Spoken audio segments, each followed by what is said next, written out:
राधे राधे।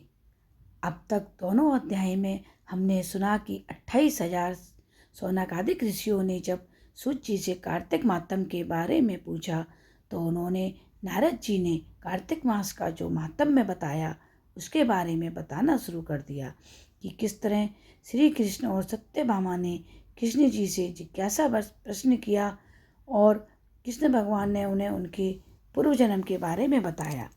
यह सब सुनकर सत्यभामा जी अत्यंत प्रसन्न होकर हाथ जोड़कर श्री कृष्ण को नमस्कार करके कहने लगी। इसके आगे का वृत्तांत मैं आपको तीसरे अध्याय में अब सुनाती हूँ। तीसरा अध्याय। तिथियों में एकादशी और यह कार्तिक मास है, ये प्रिय क्यों आपको यह सुनने की आस। सत्यभामा ने पूछा, हे भगवान, आपने कहा कि मैं काल के स्वरूप हूँ, आपके लिए काल के सभी भाग समान है, तब फिर यह कार्तिक मास ही आप क्यों श्रेष्ठ बताती हो। हे नाथ, मुझे ये जानने की इच्छा है कि सब तिथियों में एकादशी और महीनों में कार्तिक का महीना ही आपको क्यों प्रिय है। श्री कृष्ण बोले, हे कांते, तुमने यह अच्छा प्रश्न किया है। इस संबंध में तुम्हें बहन के पुत्र पृथु और महिष नारद का संवाद सुनाता हूँ। नारद जी ने कार्तिक मास की श्रेष्ठता बताते हुए कहा, पहले सागर का पुत्र शंख नामक राक्षस त्रिलोकी के मथने में समर्थ नहीं हुआ।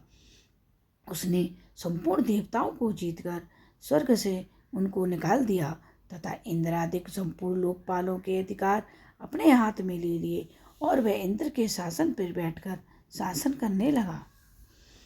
जब वह इंद्र के शासन पर बैठ के शासन कर रहा था तो शंखासुर ने विचार किया, मैंने देवताओं को जीत तो लिया है, तो भी वे बलवान मालूम होते हैं। वे सब जरूर वेद मंत्रों से युक्त हैं और उनके वेद मंत्रों का हरण करने से ही वह सब बलहीन हो जाएंगे। ऐसे विचार के साथ वह असुर विष्णु भगवान को उसने जाना कि वे नींद में सो रहे हैं इस समय, तो यह देख स्वयं प्रभु ब्रह्मा जी के लोक में जा पहुंचा और वहां से उनके वेदों को निकालकर चलने को तत्पर हुआ। उसके भय के मारे यज्ञ के मंत्र अपने बीजों समेत जल में प्रवेश कर गए। यह देख शंखासुर भी उन्हें ढूंढता हुआ समुद्र के भीतर विचरने लगा, परंतु वे वेद कहीं भी प्राप्त न हुए।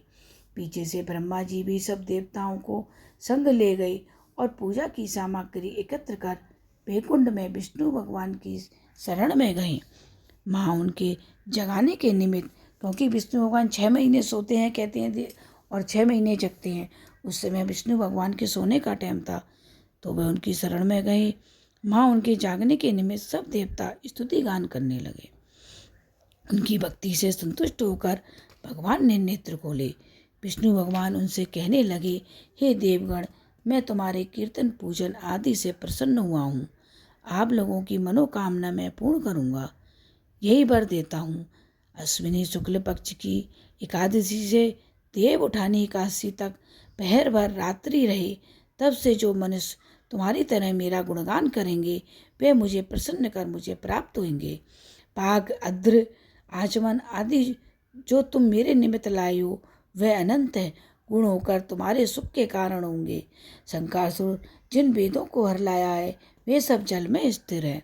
मैं शंखासुर को मारकर उन्हें लाऊंगा। अब से बीज मंत्र समेत सब वेद प्रतिवर्ष कार्तिक के महीने में सदा जल में निवास करेंगे। मैं मत्स्य रूप धारण कर जल में जाता हूँ।